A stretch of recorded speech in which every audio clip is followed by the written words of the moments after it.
is my privilege and pleasure on behalf of Dress for Success Jamaica to welcome you here today to the launch of Empower Her Career Project. Dress for Success is an international non-profit, and we are about empowering women. So let's talk about the Empower Her project.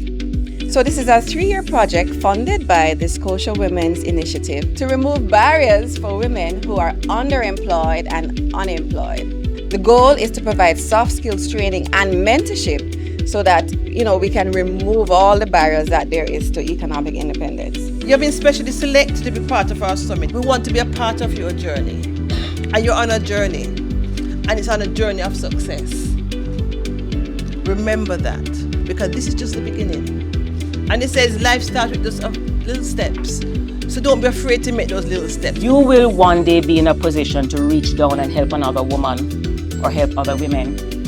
So you remain focused on that. Don't forget you have a special role, right? And build that network and that system of support.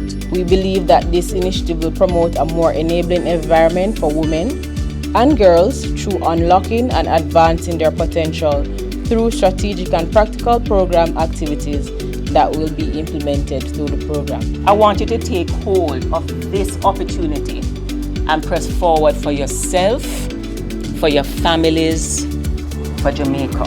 Empower!